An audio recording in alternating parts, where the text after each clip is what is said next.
চুক্তি, আমি জানি না শেখ হাসিনা কি করছে, এমন চুক্তি করতে 16 বছরের বাস্তবায়ন করতে পারেন নাই। ওনারা যদি 100 বছর দেওয়া হয় তাও বাস্তবায়ন করতে পারবেন না। সেনা ক্যাম্পগুলি যেগুলি আছে, যদি আপনি সেনা ক্যাম্প বাড়াতে না পারেন, সেনা ক্যাম্পকে শক্তিশালী করেন, স্ট্রেংথ বাড়ান। এখনো দুর্বল ক্যাম্প, সেনাকে ক্যাম্পগুলি ফর্টিফাইড করেন। আমাদের যে উপদেষ্টাগুলি আদিবাসী বলতেছে, এদের জ্ঞানের অভাব। তাদের এই জ্ঞানের অভাবের জন্য আইনের আওতায় তাদের আনা উচিত। কোনো উদ্দেশ্য নিয়ে বলছে আদিবাসী, অসৎ উদ্দেশ্য নিয়ে এই শব্দটা ব্যবহার করতেছে। এদের আইনের আওতায় আনা উচিত। উপদেষ্টা হওয়ার যোগ্যতা তাদের নাই, ওই খাতা তারা পড়ে না, নিয়ম কানুন জানে না। পাহাড়ে অশান্তি সৃষ্টি করার জন্য উপদেষ্টা কাজ করতেছে, আমি পরিষ্কারভাবে বলবো।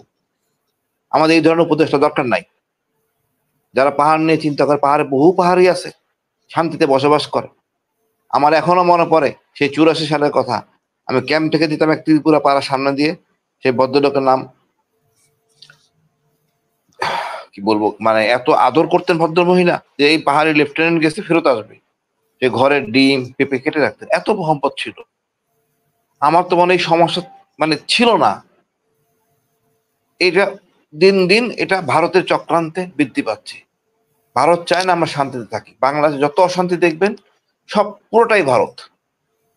এখন আমাদের এই জন্য কোনো পদক্ষেপ আমরা নেই, বলিষ্ঠ পদক্ষেপ নেই না। আমাদের গোয়েন্দাদের সমস্যা এলে অ্যাডহক, মানে অ্যাডহক দিয়ে তো কাজ হয় না, এটা তো দীর্ঘমেয়াদী সমস্যা, দীর্ঘভাবেই থাকতে হবে। এখন কোনো গোয়েন্দাকে যদি সবাই চিনি গোয়েন্দা, তাতে কোনো কাজ হবে না। আমাদের উচিত একটা পরিকল্পিতভাবে গোয়েন্দা বাহিনী সৃষ্টি করা। এটা বাহিনী বলবো না, গোয়েন্দা সংস্থা, যারা পাহাড় নিয়ে চিন্তা করবে, ভবিষ্যৎ পাহাড়ের মঙ্গল নিয়ে চিন্তা করবে, পাহাড়ের জনগণের সাথে মিশে থাকবে। এটা আমাদের নাই। তার চেয়ে বড় কথা হলো পার্বত্য সমস্যাটা কার, এটি তো ব্যাখ্যা করা হয়নি। এটা আর্মির সমস্যা? অবশ্যই না, এটা দেশের সমস্যা এবং এটা হোম মিনিস্ট্রির সমস্যা।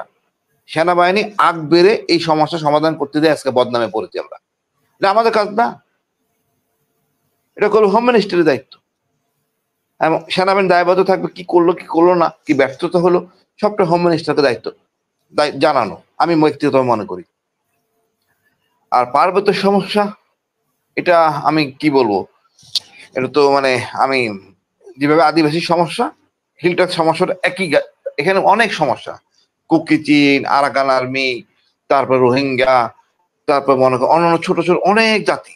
একটা চুক্তি করা হয়েছে, চুক্তিকে আমি অসম্মান করবো না, সবাই মিলে যেহেতু করছে, বাট এই চুক্তিকে শক্তিশালী করা দরকার।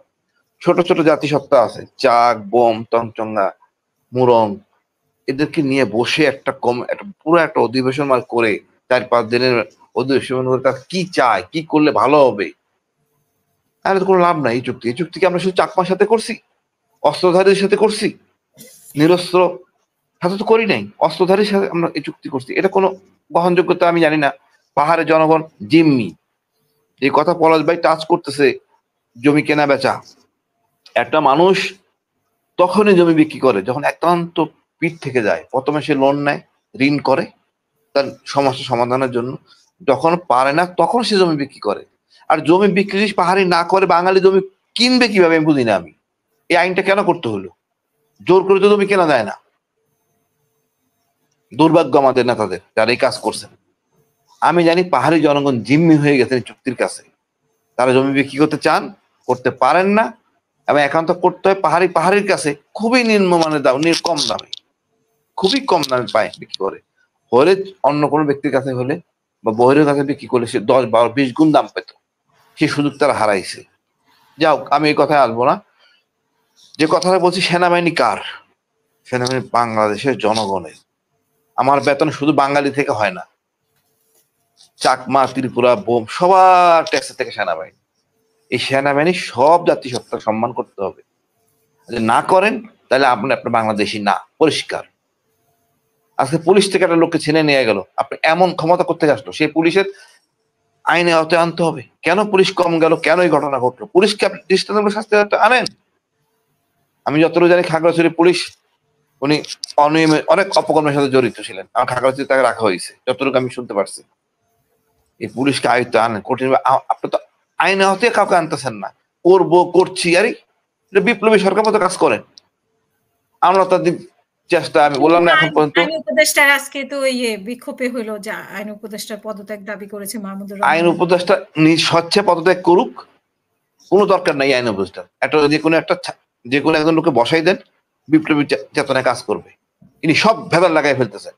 একটা আন্তর্জাতিক ট্রাইব্যুনাল হয়েছে, আজকে 1 মাস হয়ে যাচ্ছে, উনি বিচারও দিতে পারতেছেন না। উনি কি ভ্যারেন্ডা বাঁচতেছেন বসে বসে? আমি তো জীবন সংকটে আছি, মামলা করে কাগজপত্র আসামে নিয়ে ঠিক মতো ঘুরতে পারতেছি না আমি। তাহলে আমার যে মামলা আসামিগুলো জেনে যায়, তা আমি বিপদে পড়বো? কোনো কি আমাদের বিপদে ফেলানো যে আইন উপদেষ্টা বানানো হয়েছে? অবশ্যই না। পুরো দেশ জিম্মি করে রাখছে আসিফ নজরুল, যেটা অলরেডি সরোয়ার বলছে। তার জন্য যত সমস্যা, এনে 100টা উপদেষ্টার অসুবিধা কোথায়?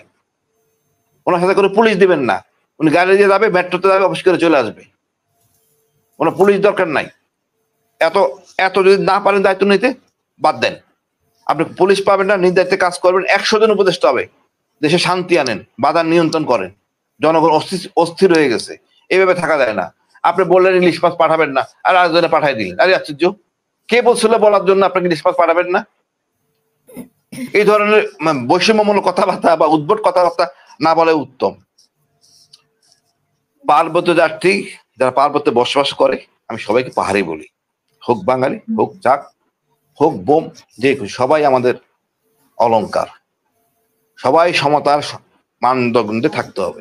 এই পাহাড়ি বলে বিতর্ক করার কোনো কারণ নাই। পাহাড়ে যারা বাস করে তাহারাই পাহাড়ি, এর কোনো শর্টকাট নাই। আপনি ভদ্র ভাষায় বলতে পারেন পার্বত্যবাসী। কিন্তু এখন আওয়ামী লীগ যে চক্র করছে, মানে যে চক্রান্ত আছে। আচ্ছা, সমস্যা তো এই আওয়ামী লীগের, ওই বললেন না সব জায়গায় ধরা হয়েছে, আওয়ামী লীগে ধরা হয় নাই ঠিক, কিন্তু 111-এর সময় কিন্তু অদূত ভূঁইয়াকে ছাড়া হয় নাই। 111-এর সময় নিষেধ করছে, স্যার এটা করেন না, পাহাড়ে সমস্যা হবে। অদূত ভূঁইয়াকে আগে ধরে ফেলছে। এখন পাহাড়ে যে এরকম অদূত ভূঁইয়া যারা ছিল, মনে করেন দুষ্ট, তারা তো কম সুবিধা নেয় নাই, তাদেরকে তারা ধরতেছেন না কেন? তারা যে সব গন্ডগোল লাগাচ্ছে পাহাড়ে, অশান্তি সৃষ্টি করতেছে। আমার বড় দুঃখজনক, বাঙালির এটা বোঝে না, বুঝেও বোঝে না। মানে আমি আর কিছু বলার নাই। আমি মনে হয় সেনা ক্যাম্পগুলি যেগুলি আছে, যদি আপনি সেনা ক্যাম্প বাড়াতে না পারেন, সেনা ক্যাম্পকে শক্তিশালী করেন, স্ট্রেংথ বাড়ান। এখনো দুর্বল ক্যাম্প, সেনাকে ক্যাম্পগুলি ফর্টিফাইড করেন।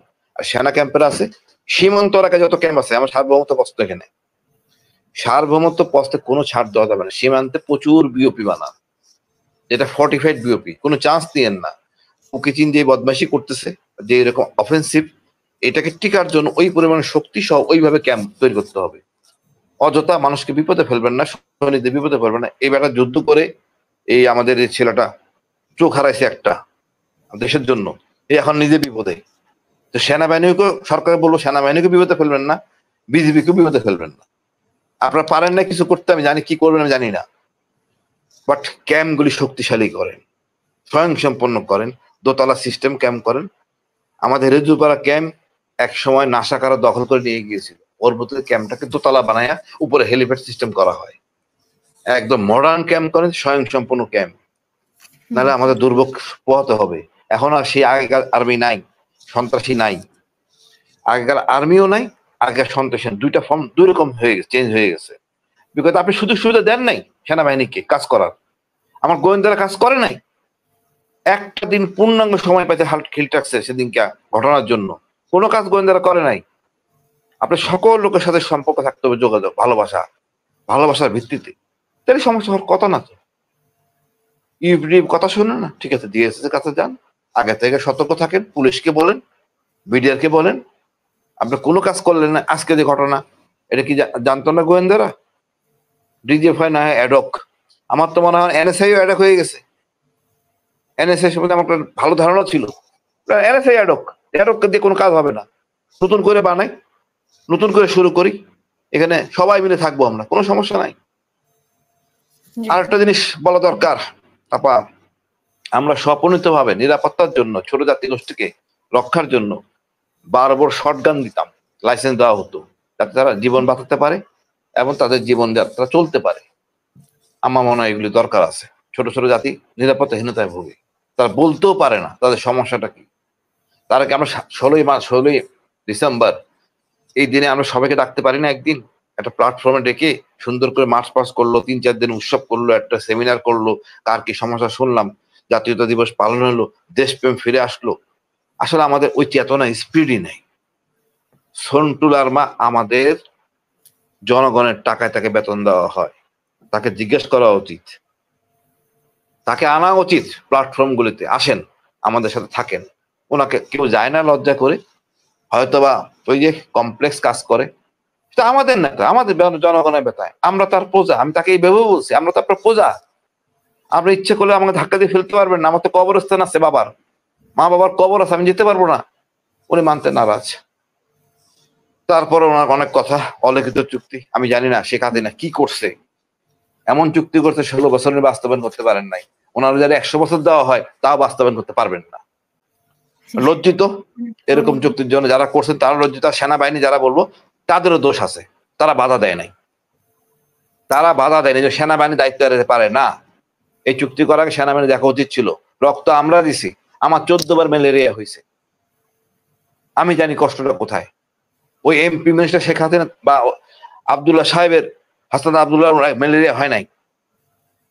সুতরাং সেনাবাহিনীর ভুল আছে, তারা প্রতিবাদ করেন, জিহুদুর করে দেশটাকে ধ্বংস করছে। আমি মনে করি শক্তিশালী গোয়েন্দা সৃষ্টি করা উচিত এবং সমস্যার সমাধান ইনশাল্লাহ হবে। আমরা হতাশ হব না। পাহাড়ি জনগণ আমাদের অলংকার, গর্বের। সাধারণ পাহাড়ি কিন্তু খারাপ না। আমি এখনো বলি, পলাশ ভাই, আমি বান্দরবান রাঙামাটি যাই, ওদের সাথে থাকি, ঘোরাফেরা করি, আমার খুব আদরের। আমার বাসার কেয়ারটেকারটা ট্রাইবাল, চাকমা। সুতরাং আমরা একে অপরে ভালোবাসি, সম্মান করি, সমমর্যাদা রাখি। আমাদের সন্ত্রাসী হলো কে? অস্ত্রধারী, তাদের বিরুদ্ধে যুদ্ধ। সেটা সেনাবাহিনীর সাথে, তাদের সাথে যুদ্ধ, বা নিরাপত্তা বাহিনীর সাথে, অস্ত্রধারীর সাথে যুদ্ধ। সাধারণ মানুষ আমাদের বন্ধু। এই সাধারণ মানুষকে আমাদেরকে বুঝাইতে হবে, শিক্ষাই স্বাধীনতা।